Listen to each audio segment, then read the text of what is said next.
Hello नमस्कार दोस्तों। I hope आज का पेपर आपका बहुत ही बढ़िया रहा होगा। अब बात करते हैं इकोनॉमिक्स की। बहुत ही कम वक्त बचा हुआ है तो टू द पॉइंट बात करने की मैं कोशिश करूंगा। फर्स्ट ऑफ ऑल, जो सीए फाउंडेशन, सीए में या सीएस ऐसे कोर्स कोर्स करने वाले बच्चे बीकॉम परस्यू कर रहे हैं, उनके लिए ज्यादा दिक्कत की बात नहीं है इकोनॉमिक्स। लेकिन ऐसे ही बच्चे जो एक दिन पहले बुक्स को ओपन कर रहे हैं, जिन्होंने जो ना तो ये अदर कोर्सेज कर रहे हैं, तो सर क्या फेल हो जाएंगे क्या? डेफिनेटली नहीं सर। एक चीज तो हमेशा याद रखो, मैं हमेशा कहता हूं कि बीकॉम में जब आप पेपर लिखते हो, it's all about your will power. पढ़ना तो है, नो डाउट, बाकी सब बच्चे पढ़ रहे हैं, बट अगर आपसे कुछ रह जाता है और आप अगर पेपर में कुछ भी नहीं लिख के आते हो सर, तो ये तो श्योर है कि आप फेल ही हो गए। पेपर पूरा लिखना है सर, क्या बताऊंगा, आप देखिए, समझते हैं सर। आपको पहला जो चैप्टर है उसके इंपॉर्टेंट क्वेश्चन की अगर मैं बात करूं, तो मैं आपको बता दूं कि अगर आपका नसीब अच्छा रहा तो माइक्रो और मैक्रो इकोनॉमिक्स का डिस्टिंग्विश आएगा, जो आप लोगों को आराम से लिखते आएगा, और वो अगर आ गया तो फिर चांदी सर, फिर कोई टेंशन नहीं। पेपर पैटर्न ऑलरेडी मैंने पहले दिया ही है, आप देख लीजिए। उसके बाद सर ये बिजनेस इकोनॉमिक्स ना, इंपॉर्टेंस ऑफ बिजनेस इकोनॉमिक्स, ये बहुत ही सिंपल सा सवाल है। आप अगर वन टाइम रीडिंग करोगे तो आपको अपने मन से भी लिखते आएगा सर। बहुत बार जो आप बुक फॉलो कर रहे हो, रेफर कर रहे हो निराली की या फिर जो भी है, उन्होंने ना हेडर के बाद बहुत सब एक्सप्लेनेशन दिया हुआ है, उतना करने की जरूरत नहीं। देखो दोस्तों, टाइम कम है, आप अगर सब चीज रटने की और रिकॉल करने की कोशिश, मुश्किल है ना, कि वो चीज कैसे ही पॉसिबल होगी करके। आप ये देखिए कि मैं ऑब्जर्व करता हूं और ये चीजें मेरे हिसाब से मैं लिख दूंगा करके, कि कैसे उसको समझना है या लिखना है।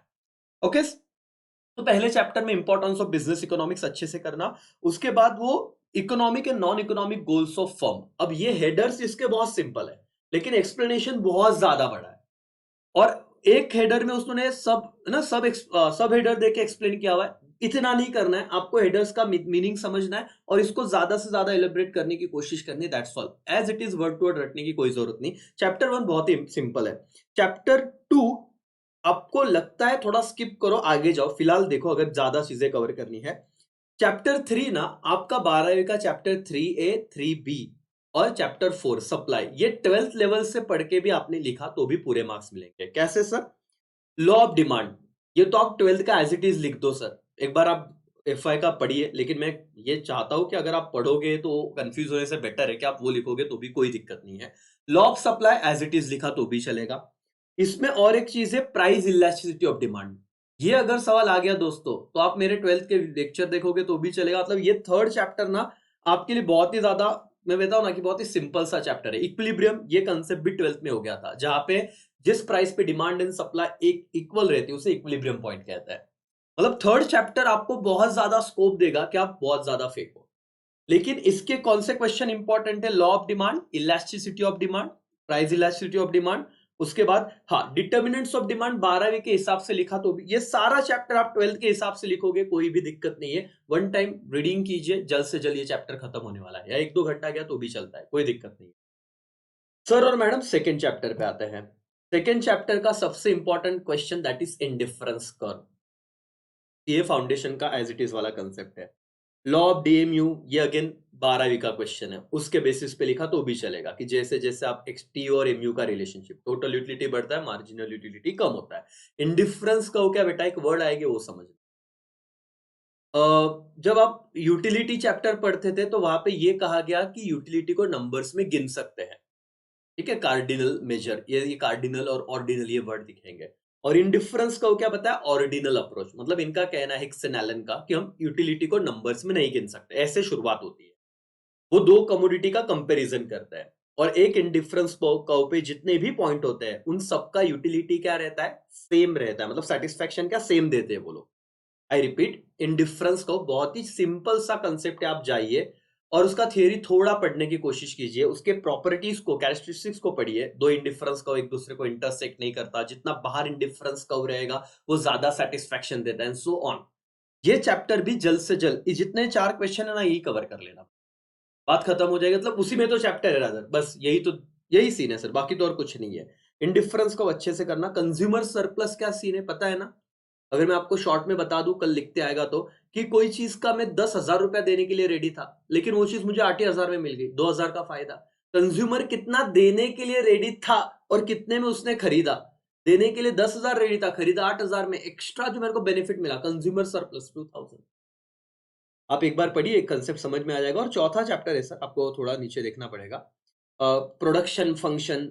अब ये ना थोड़ा कॉम्प्लिकेटेड लगता है, लेकिन इसमें 2 सवाल आप करके जाना, लॉ ऑफ वेरिएबल प्रोपोर्शन और law of return to scale. ये दोनों क्वेश्चन को आराम से देखना है सर। और law of return to scale देखोगे तो वहाँ पे एक टेबल है और उसका कर्व भी बहुत सिंपल सा है, तो उसका भी टेंशन मत लो। Law of return to scale में आप लोग देखना कि उसमें इंक्रीजिंग रिटर्न टू स्केल है, कांस्टेंट रिटर्न टू स्केल है और डिक्रीजिंग रिटर्न टू स्केल है। टेबल एक फॉलो करना, टेबल के हिसाब से आप जाओगे ना, मैं बहुत मतलब बहुत सिंपल बता रहा हूँ कि उसमें आपको दिया है कि नंबर ऑफ लेबर वर्कर क्या चेंज हो रहे हैं और एक फंक्शन है, वेरिएबल 2 पार्ट रखे उन्होंने। एक बार आप देखिए, ईयू-एमयू जैसा ही कुछ तो चलता है।